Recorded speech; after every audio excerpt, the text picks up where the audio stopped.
Election campaign. Well, I think people understand that there have been major changes since the last election almost 2 years ago, and that it's a good time for a government to come forward and seek a new mandate. And there are some big pieces that we're proposing, including mandatory vaccination, that the alternative potential government, the Conservatives, don't support. So it is a good opportunity for people to have a choice in this election. I see. Let's get right into some of the questions here.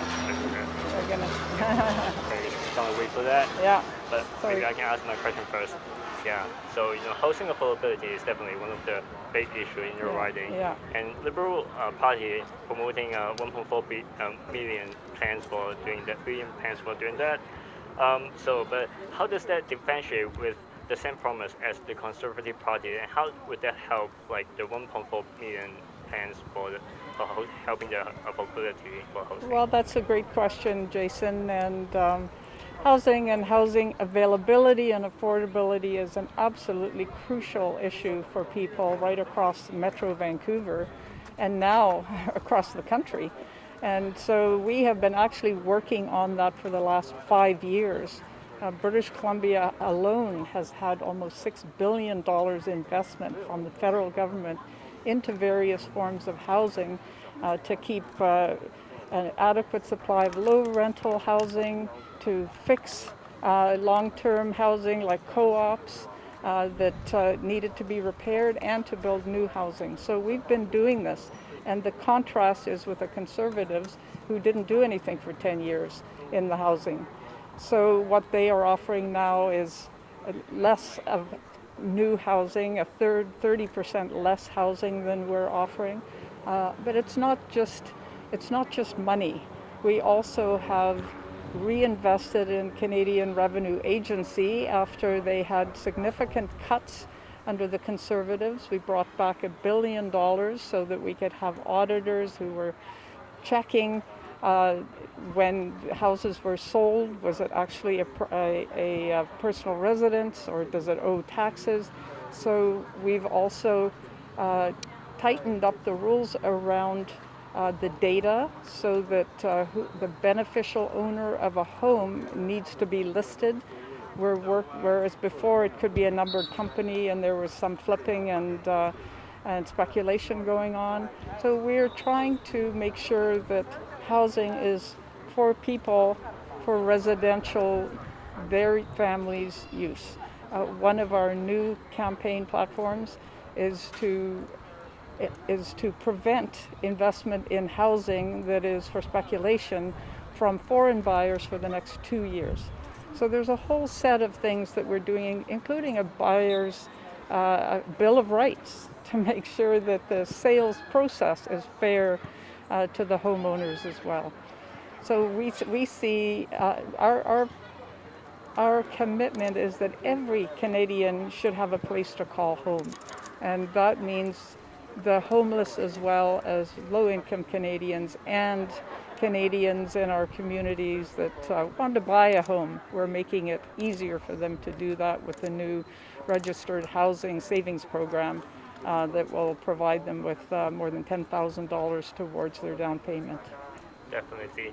Not just home is important for Canadians, but also a good healthcare system is also important for Canadians, especially in the setting of pandemic. Yes. So we just want to know, besides investment or money, is there any plan or like anything in the Liberal table that can make the healthcare system better during this time? Well, yes, I mean, healthcare is so critical to people's lives. We see that. And we also, given that it's a provincial responsibility, there are tools that we can use, and we are using those tools. And one of them is that we're committing $3 billion to improve the long-term care situation, because we saw how terribly sad it was how elders were suffering in long-term care. So we will be bringing in national standards, negotiating with the provinces and territories, but backing that up with $3 billion. That's just one element. There's many other elements.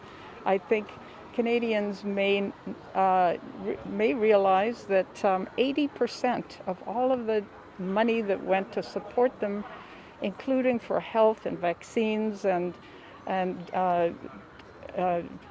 helping with rent and putting food on the table. 8 out of every $10 was federal dollars.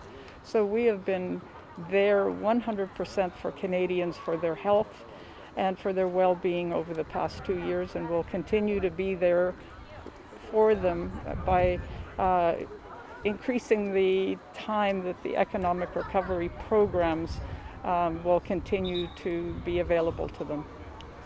The next question is also a little bit on the healthcare system, but maybe a little bit toward to you personally. Yeah. So there was an internal email recently showing that last year in the email you said that we are heavily relying on China in terms of the supply of PPE, and in the email you suggest that there may be another places we should diversify. So do you think that this is the same concern that you have right now, and what do you think our PPE supply right now?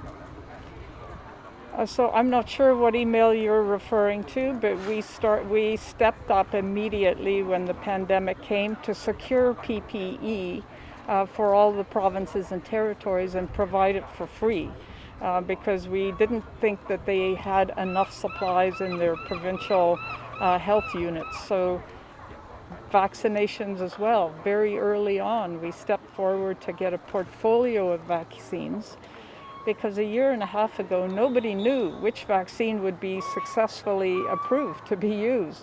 So we purchased large amounts of 7 different vaccines, and that's one of the reasons we've been a leading country in being able to provide vaccinations to our citizens. And we're continuing to invest so that should booster shots be approved, we'll have the supply for that. We were able to have Canadians, all of the supplies for double vaccinations for all of Canadians 2 months ahead of what the deadline was that we had provided a year ago. So we've really stepped up on the healthcare front to keep Canadians safe in this time of a generational crisis of the COVID pandemic. Yeah, that's all my question actually. Thank you so much.